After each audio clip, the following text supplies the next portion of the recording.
Okay, today's daf we're going to be learning is Zevachim, daf Yud Dalet. Shavua Tov to everyone. I want to just mention, if you didn't get your bookmarks yet, they're on their way. They were mailed. The mail system's a little slow, so be patient.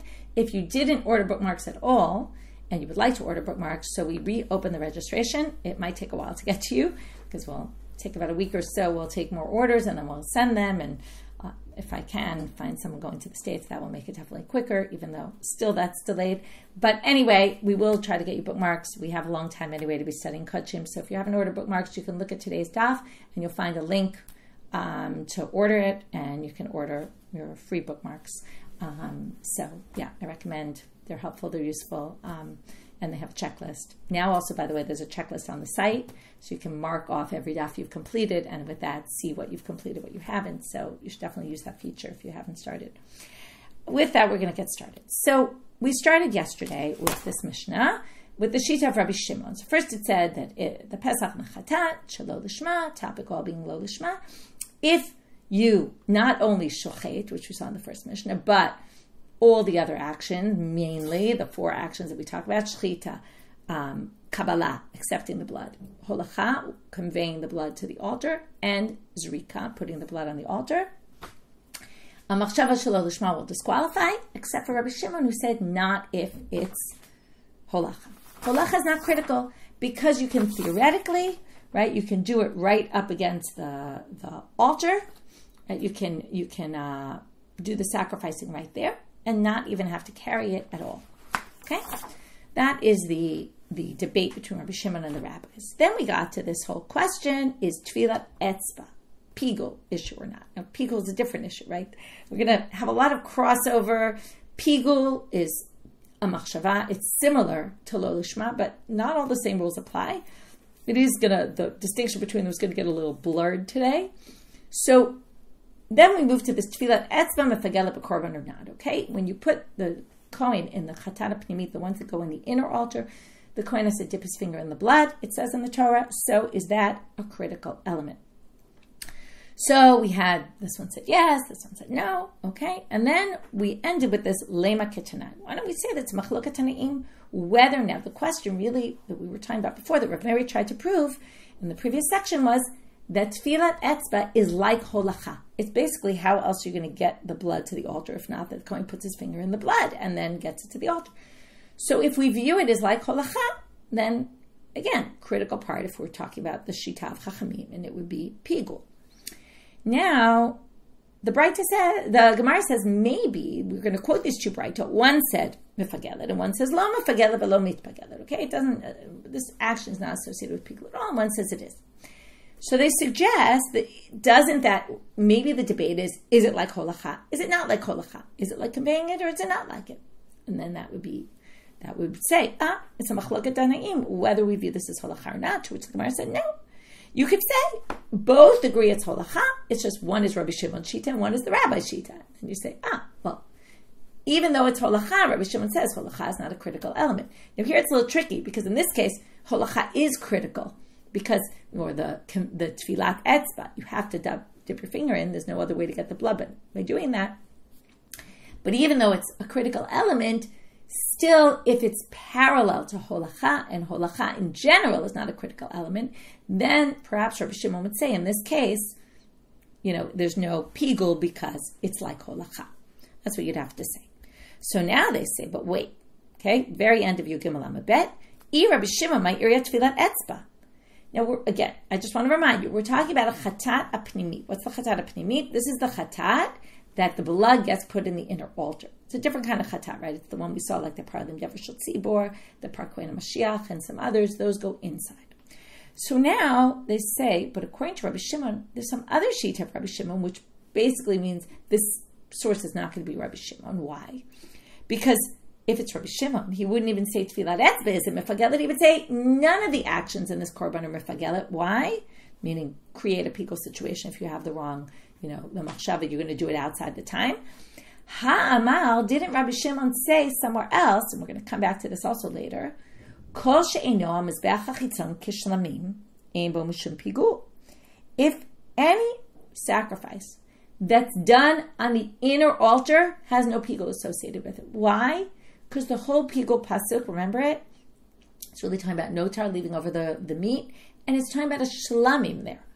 Shlamim is done on the outer altar.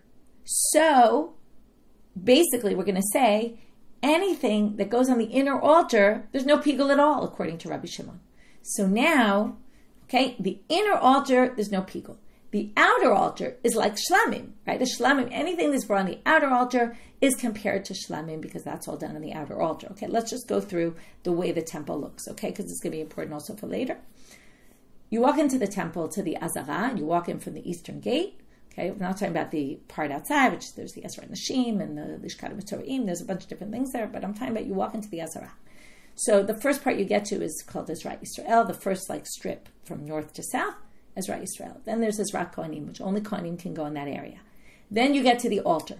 Okay, now the shechita, okay, is done for Kodesh Kodeshim in the Tzafon. Okay, that's going to be on the northern side, which is basically going to be the right of the altar. When you're coming in from the east, facing west, which is, if you go all the way to the end to the western side, that's where the Kodesh Kodeshim is. So the northern side to your right is going to be where the sacrifices are done. And there's a whole debate, right, to how much into the room can you do it. We'll relate back to that today. And then there's the altar. That's the big altar. It's a very large altar. That's where all the sacrifices were done, other than the ones that have to be brought on the Mizbeach HaPnimi, and the Torah, the incense, which is burned on the inner altar. The inner, okay, so then you get past the Mizbeach. Okay, this is just all important. We're going to see this later. So I'm just already mentioning it now. Then there's this area called Bein Ulam LaMizbeach. Okay, that's between the Mizbeach and the Ulam, basically. The Ulam, what's the Ulam? So then, this is all one big open courtyard. Then you get to this covered area, where it starts off with a long, wide opening. Okay, it goes the long way, and then the room narrows out, which is the Heichal, the sanctuary. The Ulam is this kind of chamber that leads to, it's like a hallway that leads to the Heichal, the sanctuary. In the sanctuary is the Shulchan, the menorah, and the inner altar. It's a very small altar, okay? And it's used, like I said, for the incense and for the blood of these particular korbanot that we're talking about. And then beyond that is the Kodesh Kodeshim. Okay, so that's your room. So basically what he says is, Rabbi Shimon, somewhere else said, any of the Mizbeach HaPnimi ones, anything done inside, no pigul.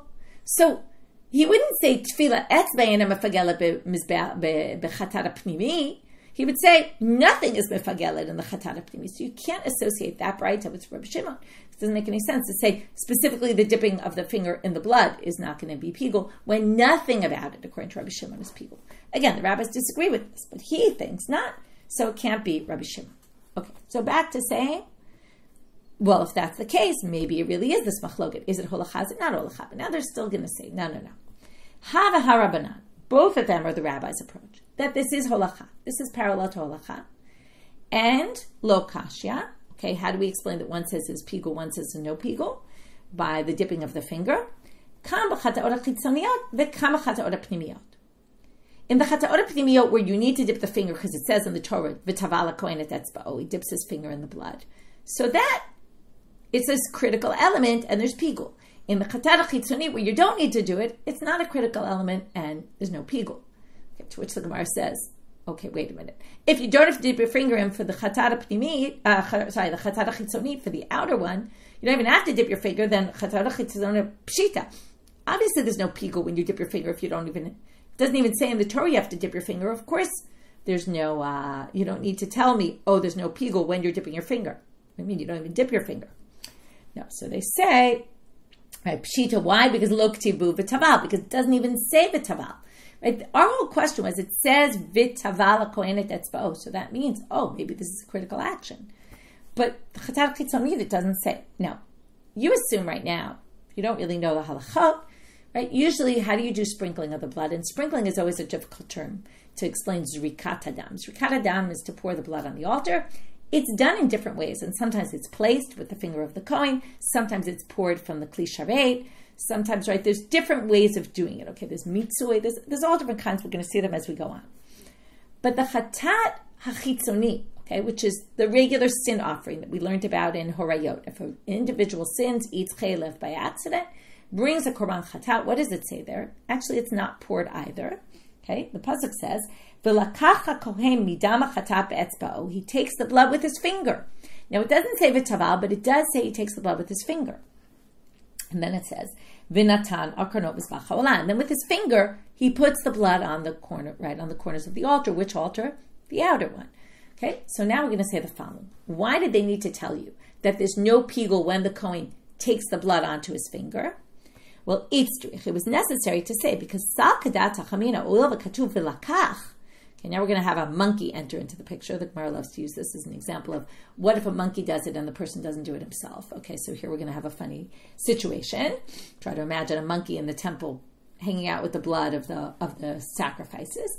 So you might have thought, since the pasuk says v'lakach, it sounds like the Kohen has to take the blood himself onto his finger. V'ate kof rami l'hu ayade, and if a kof came, a monkey came, and put, right, they always love to use a monkey because a monkey can do things that humans can do, took the blood and put the blood from the vessel onto the Kohen's finger, okay, and then the Kohen goes from there to the altar. Right, now if the kof does that, if the monkey comes and puts the blood, because it says v'lakach, the Kohen didn't take it himself, the Kohen would have to do it again. So therefore you might have thought, now you can see the logic, it's like it says v'taval, and therefore the dipping of the finger is a critical element, and if you would have the wrong machshava, like I'm going to sprinkle the blood outside the right time, right, tomorrow, it would make it pigul. Kamash malan, that braitot is telling you, no, in a chatat achitzona, the chatot, the regular ones that are done on the outer altar, where all the other sacrifices are done, right? No, it's not going to be pigul. Lahachi loktiv v'taval. How do we know? Because it doesn't say, and he dips his finger. Taking the blood is not as strong a word as saying dip your finger into the blood. Dipping your finger into the blood means it's very critical, and that's why it's pigul. And right, demash mahachi umash mahachi. In other words, lakach could be understood like that and like that. Meaning it could be said it's critical or it's not critical. In the end, this is that braitot is coming to teach you. Even though you might have thought it was this way, it's not. It's not critical. And in a chatat pnimit, v'taval is critical because it says v'taval. In the chatat chitzona, it says v'lakach. Yes, it's true. If a kof put in your finger, you'd have to put your finger in and do it. But if you had a pigul machshava, then we're not going to consider the korban pigul. Okay, and that's in the end how we explain these two braitot, which means the two braitot aren't coming to talk about both the chatat pnimit, and one opinion is we view this like holachan, the other is we don't view it like holachan. No, that's not the way we explain it. Okay, so we basically, this is a rejection of the lema ketanai, the suggestion that this was a tannaitic dipping. Okay, now we get back to the Mishnah. Rabbi Shimon machshir b'hiluch, and now we're going to get into Rabbi Shimon and his approach. Now, we're leaving pigul right now, although we're going to come right back to it and confuse things a little. But we're talking now about lishma, which was the topic of our Mishnah. Remember, already yesterday we started intertwining the two, right? As we thought this contradicted that, and they said, oh no, that's pigul, that's lo lishma, we were distinguishing.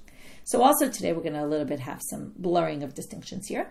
But Rabbi Shimon is now says, when you're doing holacha of the blood, if you have a machshava that you're doing this for the wrong korban, right? Let's say you're doing a chatat, and then you have a thought that you're doing it for a shlamim, disqualified. Again, if it's Pesach chatat, it's disqualified. But he says, not in hiluch, when you're walking the blood, conveying it to the altar, that's not a critical element because you could have just slaughtered the animal right next to the altar. And you wouldn't have had to move it anywhere. So Rabbi Shimon ben Lakish comes, okay, an Emora, talking about this tannaitic opinion. Rabbi Shimon, I'm Rabbi Shimon ben Lakish. Modeh Rabbi Shimon b'holachat chataot hapnimiyot shemachshava poselet behu. Okay, back to the chatat pnimit. A wrong thought, shelo lishma. Okay, while you're bringing the chatat pnimit, you're walking the blood into the inner sanctuary. Okay, now remember, where do you do the slaughtering? On the northern side of the Azara, not inside the Hechal. You're certainly not in the sanctuary there, in the inner sanctuary, and slaughtering the animal. So if that holacha comes Rabbi Shimon ben Lakish and says, obviously machshaval shelo lishma will be poselet. Why? It's a critical element. You can't get the blood to the inner altar unless you, right, walk. You have to leave the area where you slaughtered it, which again, there's different opinions, whether it's opposite the altar and only there, or maybe also bein ulam lemizbech. We'll come back to that later. which means it could be up until the ulam, but from the entrance to the ulam, that antechamber before you get into the heichal, that hallway, from the entrance to there through the ulam until you get into the heichal. Okay, now theoretically, now the mizbeach is got a particular place in the heichal, but theoretically you could say anywhere in the heichal it could be, right? So you'd have to, that area, if you're walking it from there to there, you could have a machshava shelo lishma, it will disqualify it. Okay, so that's for the chatat pnimit again. Now, they say, wait a minute. Here you're going to get a blurring of boundaries, of concepts. Rabbi Shimon, but didn't we just say that Rabbi Shimon holds that the chatat pnimit, there's no machshava of pigul. It doesn't make a pigul if you have a machshava chutz lizmano. Okay, what does that have to do with lishma? So Rashi says, okay, I'm going to read Rashi, kol she'eno, the third line in Rashi, there, not the beginning, kasal kadata huadin lipsul shelo lishmo. Okay? When the Gemara asks this question, the Gemara assumes that if there's no pigul in the chatat pnimit, the inner, right, the one brought on in the inside sanctuary, there's no psul of machshava of pigul, there must be no psul for a machshava of lo lishma. Now that's a weird assumption because, okay, we're going to see in a second that it's a little tricky because the Gemara, Rabbi Yossi is going to answer in a particular way, and Rashi is going to say he should have answered like this, and he just answered in the way he answered because of some other reason. But I'll already tell you what his answer is going to be, okay, even though he doesn't say this explicitly, and that's why I'm going to start with the way Rashi understands it. He could have answered very simply and said, you're comparing apples and oranges, okay? Lo lishma is a psul by what? By Pesach and Chatat. And the assumption is that when we say it's going to disqualify your korban chatat, we mean all chataot. Nobody distinguished between chatat pnimi, chatat chitzoni. So obviously lishma is a psul also for chatat pnimi. And the question you asked had to do with pigul. That's something different, okay? But he doesn't actually answer that way, even though Rashi says explicitly in the next Rashi, okay, I'm going to read the fourth line of that Rashi before we get here, because otherwise it's very confusing. He could have answered, we're talking about machshava shelo lishma. What are you bringing me pigul for? Okay? Two totally different things. If you don't understand it that way, then the sugya makes no sense after, because it's clear he's on a working assumption that lishma is definitely a disqualification, irregardless of pigul. Okay?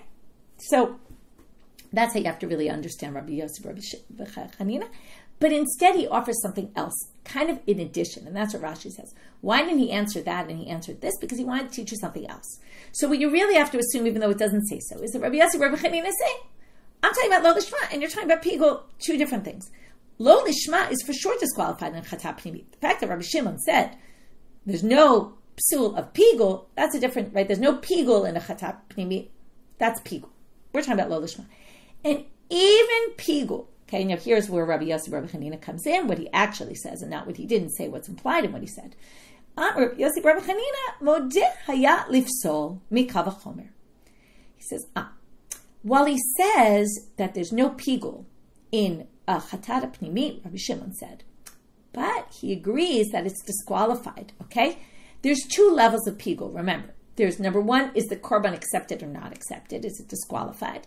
Number two, if you eat the meat if it was sacrificed and you eat the meat, are you going to get curried? So if you say it's not pigul, it could still mean it's disqualified. It's just not going to be pigul that if you eat the meat, you won't get curried. Okay?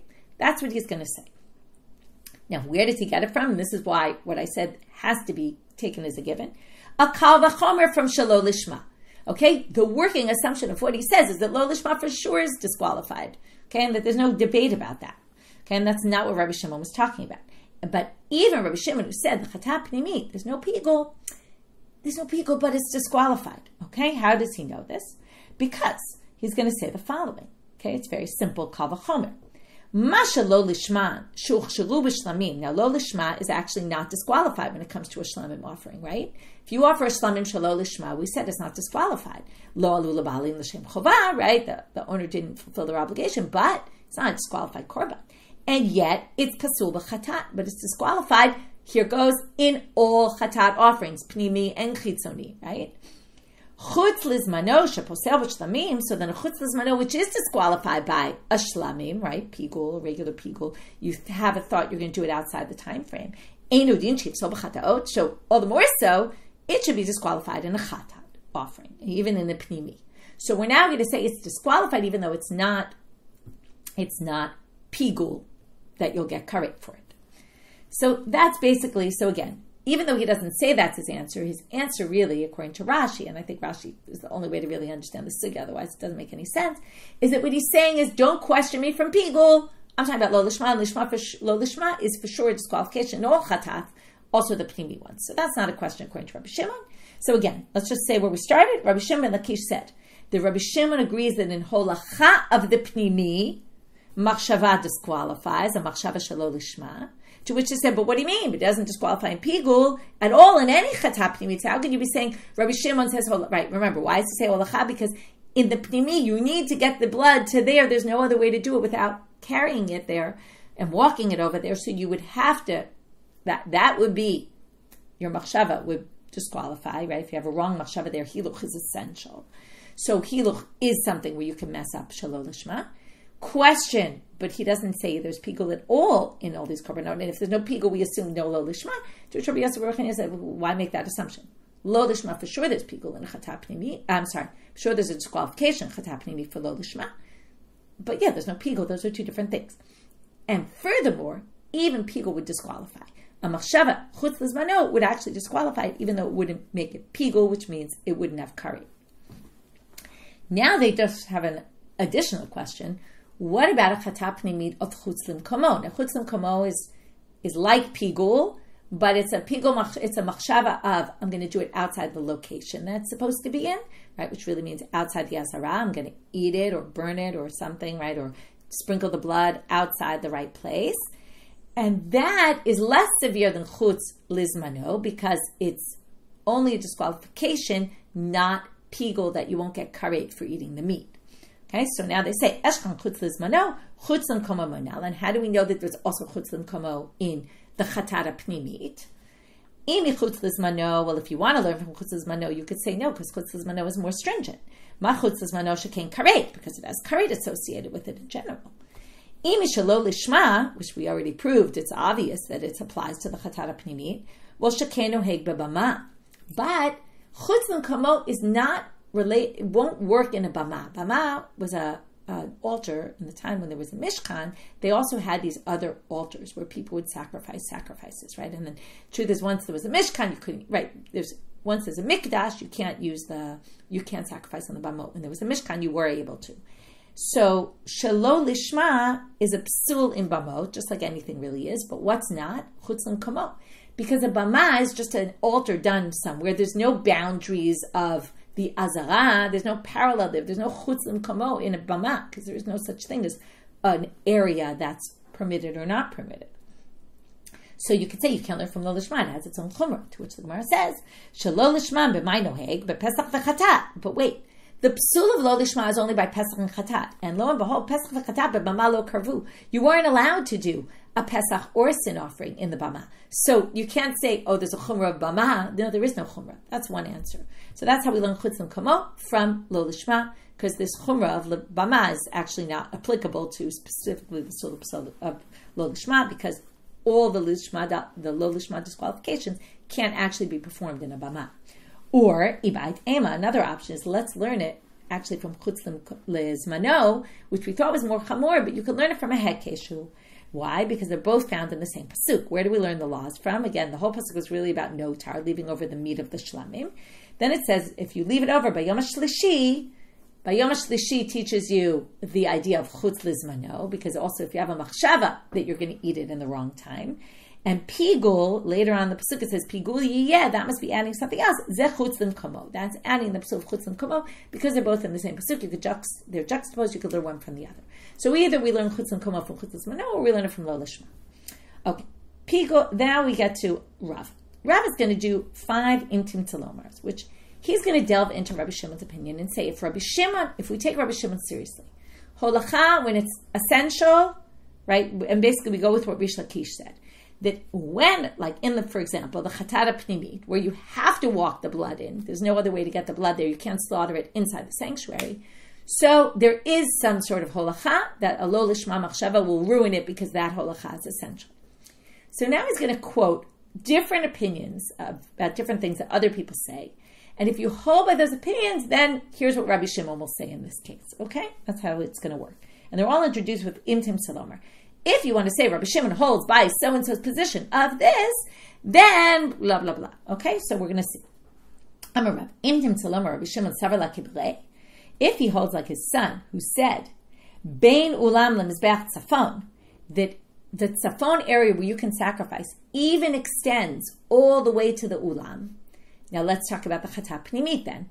If you could slaughter the chatah pnimit right up to the entrance to the ulam, then when is your machshava going to be problematic? Which holacha is essential? Only from the entrance to the ulam into the sanctuary, right? Because if tzafon ends and you can only do it opposite the altar, then there's more room, right? Then you have to walk from the altar to the ulam, from the ulam into the eichal. Then you have that whole area. But if he holds like his son, Rabbi Yossi, Rabbi Shimon, who holds in this machloket of where can you slaughter the animal, that bein ulam lemizbeach is also considered tzafon, that area extends. You can even slaughter right up to the entrance there. Ein machshava mo'elet. Mo'elet means it's effective, but it means effective to mess up your korban, to disqualify it. B'holachat chataot pnimiyot, if you're talking about the inner chataot, which is what we were talking about, ela mi petach ulam mi bifnim. The only time, so if let's say I don't slaughter it up against the ulam, okay? I slaughter it earlier on in the room, and then I convey it, and I'm walking it to the heichal. So the first part of my walk, up until the ulam, since potentially I didn't need to do holacha there, I could have slaughtered it right there. Then if he holds like his son, then Rabbi Shimon won't say that machshava there disqualifies. It won't disqualify. It will only disqualify if I have that thought when I enter the ulam, right? By the entrance to the ulam, walking into the eichal, that's when it will mess it up. Okay, now the next four are going to be discussing the other direction. What's the other direction? Sometimes you need to carry things outside the heichal to the outer altar. What's the situation? The lechem apanim, the showbread, every week was brought, and every week they would change it on Shabbat. And when they brought the showbread, they put these 2 bowls full of frankincense. And at the end of the week, they would take the bowls of frankincense out from the sanctuary, because the shulchan, where the lechem apanim was in the sanctuary. They would carry them out. Again, you're going to have holacha, which is critical. They would carry them out to the outer altar and then offer them up on the altar. And only after that, the kohanim could eat the bread from last week. Okay, I know it sounds gross, bread from last week. We're going to learn that there was a miracle and they stayed fresh and they didn't get moldy. That was the whole thing. Now, these had to be carried out. So again, the question is going to be, which part of holacha is essential there? Now the assumption is within the heichal, even though the shulchan has its particular place, theoretically the bezichin could have been anywhere in the heichal. So anywhere in the heichal, conveying it would not be an issue. If you had a machshava to burn the stuff tomorrow, let's say, that would disqualify it. Or, so something like that. So now, imtim tzalomer savar la Rabbi Yehuda da'amar, toch azara mekadesh. Now, there's this opinion of Rabbi Yehuda that says that outside, anywhere in the azara, if you put up a fire, now the fires that they would burn things were always done on the altar, but if you decided to put a fire on the floor of the azara, anywhere you wanted, and start burning something on it that's supposed to be burnt on the altar, it sanctifies it and you continue to burn it. We don't say, take it off, you did it in the wrong place. No, because the azara has sanctity, according to Rabbi Yehuda. And anywhere on the floor of the azara, it sanctifies it. So if you hold that way, then even though you're supposed to carry these bizichei levona, these bowls with levona in them, to the altar, if you were to do it right outside the ulam and make a fire right there, you could burn it there. Which means that it's not essential the walk from outside the ulam to the altar. And also in the heichal, it's not essential. So where is your machshava going to ruin it? When you're taking them off, right, the shulchan, the entrance to the heichal, because you can't put the shulchan in the entrance to the heichal. From the entrance to the heichal, through the ulam, through the entrance to the ulam, only in those areas. Once you leave the ulam, you could already theoretically burn it right there. Now, some people think that the kedusha of the sanctuary went into the ulam as well, which means that theoretically the shulchan could have been in the ulam. In which case, we're going to make that area where you're doing, right, where your machshava can mess you up even narrower, because the only place is just that entrance area. It's a 5-cubit space of the entrance to get into the ulam, because you're not going to put the shulchan there. Well, maybe you can. Imtim salomer. The fourth one, the entrance area is just like the inside area. Well, then the only holacha is what?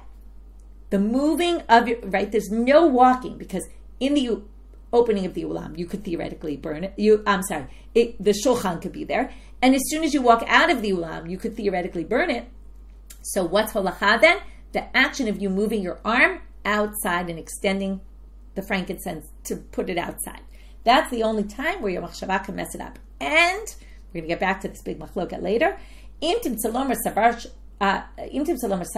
If Rabbi Shimon held holacha shelo berega lo shma holacha, that if you do holacha without walking, without moving your feet, which is what you just did now, you just extended it outside, but you didn't move your feet.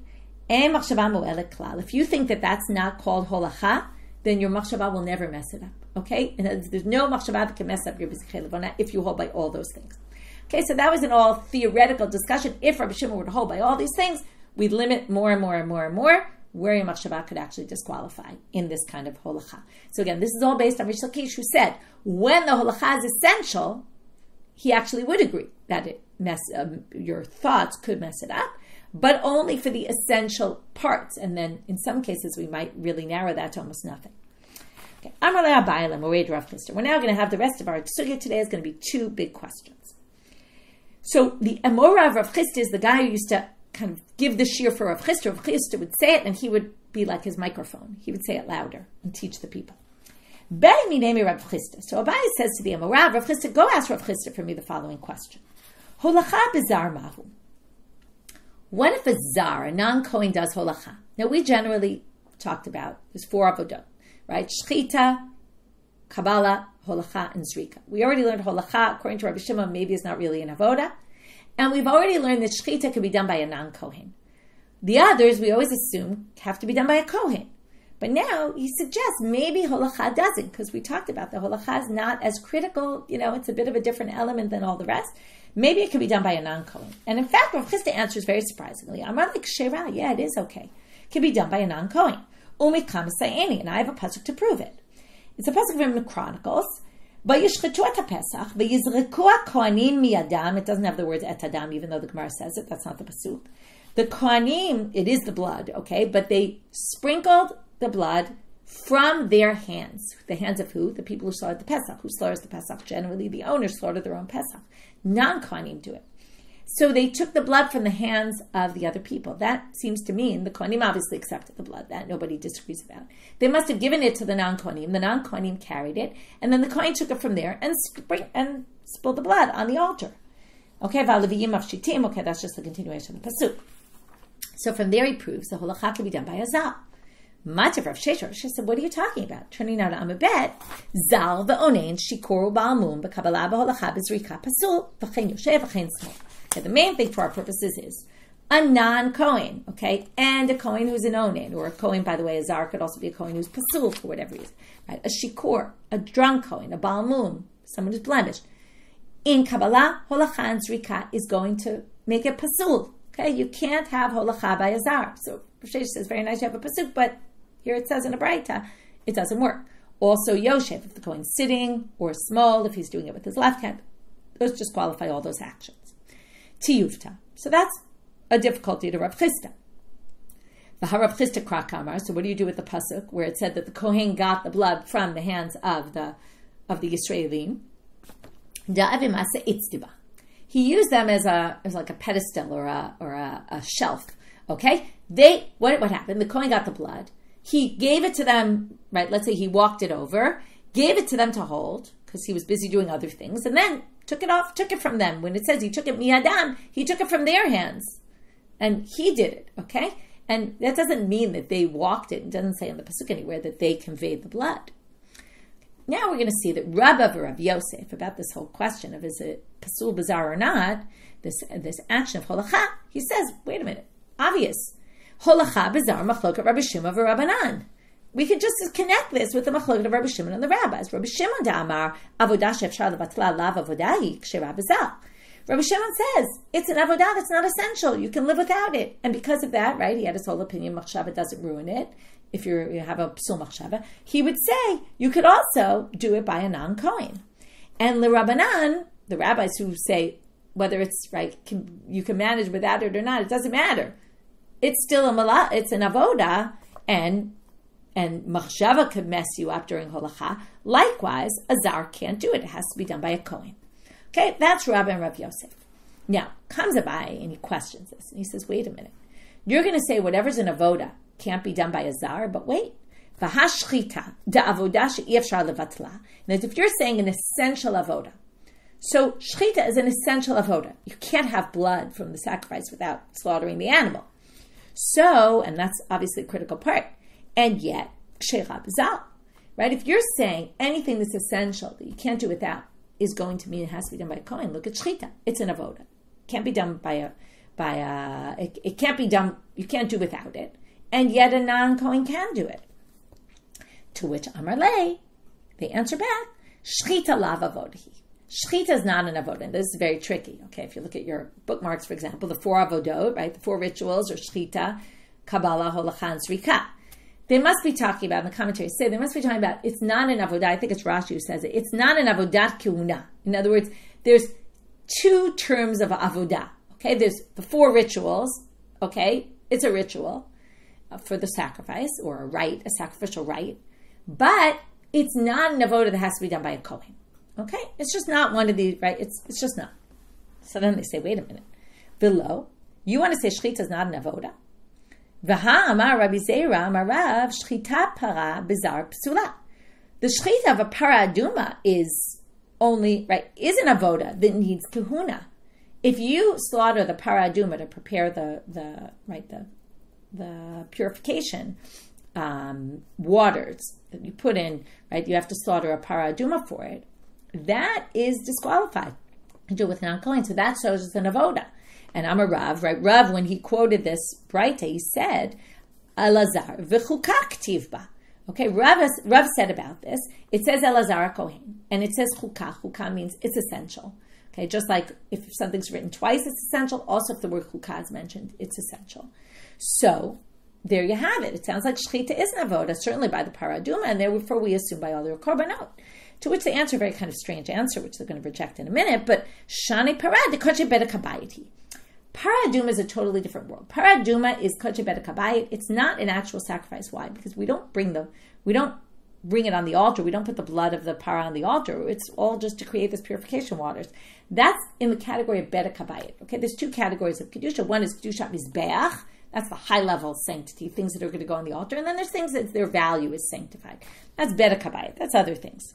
So because of that, it needs kahuna. So the Gemara says, what? It's the opposite, the logic would say. We're always much more lenient with beta kabayit. The love called the kenu, it's not a kol sheken, like all the more so. Koche beta kabayit havi avoda. If by koche beta kabayit the shchita is avoda and needs a kohen, koche mizbeach lav avodahi, right? But by when it's going on the altar, we're not going to view shchita as you need a kohen. That doesn't make any sense. So, in other words, shchita must not be an avoda. And then, but what about paraduma? We don't really know. So, I'm Rav Shisha B'Red Rav Idi. Midi dehave amarot negain. It's just like looking at a nega. When a kohen looks at sarat, a leprous mark, to see is it leprous or not, it has to be done by a kohen. But it's not because it's an avoda. It's not a sacrificial rite or anything. De lav avodahi by a kahuna. In other words, there's certain things that the Torah says you need a kohen for. The paraduma, the Torah says you need a kohen. That doesn't teach you anything about things that go on the altar and shchita for the altar. In other words, there's a special pasuk that says the kohen does this. Okay, so the paraduma has to be handled by a kohen, just like the leprous marks have to be handled by a kohen. But you wouldn't learn from there to shchita in the temple on sacrifices. They're 2 totally different tracks. Okay, wait a minute. Okay, now we're back to asking on this principle that Rabbi and Rav Yosef said. First we said, what about shchita? right? Shechita is essential. Your whole theory is essential, needs a kohen. Shechita is essential, doesn't need a kohen. Oh, shechita is not a avoda that needs kahuna. Okay, simple. What about shechita paraduma? We dealt with that. That's just a different thing.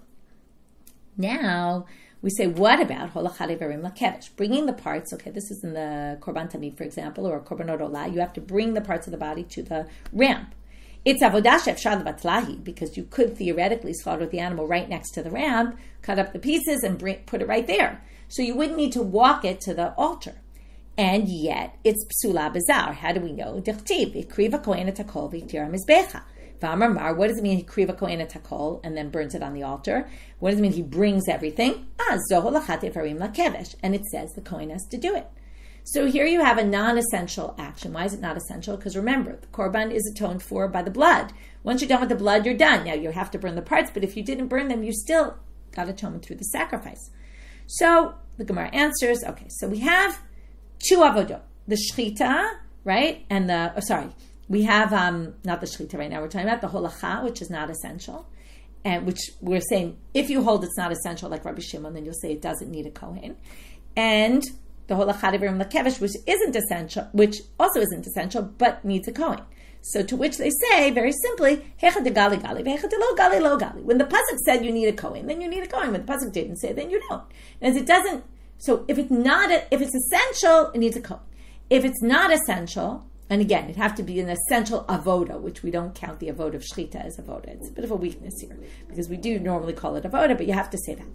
Then we have the avodot, the rituals, which do generally, so now, they generally need kohen, but if they're not essential, then they don't, unless it says so in the pasuk, like this one, for the holachat ivarim lakevesh. Filav kol tekenu, but wait a minute, shouldn't it be a kol shekain? Because, again, ma holachat ivarim lakevesh to lo ma'akva kapara baya kahuna, holachat dam de ma'akva kapara lo kol shekain. Holachat dam in the end, though, is something that is part of on the way to getting kapara. It's essential, at least, right? In the case where you didn't slaughter it right near, you have to bring it over. And the burning of bringing the parts to the altar is not. So wouldn't you think all the more so? So we're left with this question. And now we have a psak, it marnami. It was also said, Amar Ula Amar Rabbi Elazar, holacha bizar psula afilu le Rabbi Shimon. Comes Ula, the name of Rabbi Elazar, and says, even Rabbi Shimon holds holacha, even though he doesn't view it as an essential act, and there's no issue of lo lishma, for example, machshava shel lishma doesn't posel, or pigul doesn't, but it has to be done by a kohen, okay? As we thought from the beginning, of course it has to be done by a kohen, but even though we saw some other opinions that not, we saw Rav Chisda who said you didn't think so, but he paskins that you do. Okay, Ibayalhu, last question for today. Holacha shelo beregel, shma holacha or lo shma holacha. I said we get back to this. If you convey the blood without moving your legs, okay, you put your arm out, let's say, okay, is that holacha or not? Tashma. So we're going to have 3 attempts to prove it from a source. We're not going to prove it, and then we're going to have a psak of Ula again, this time in the name of Rabbi Yochanan. Tashma, v'chein yoshev, v'chein small pasul. What we saw before, if you're sitting, it's disqualified. The kohen sits while he's doing these actions, it's disqualified. Now, what can you infer from that? Or we can try, then we're going to reject the inference. Ha'omed dumia di yoshev kasher.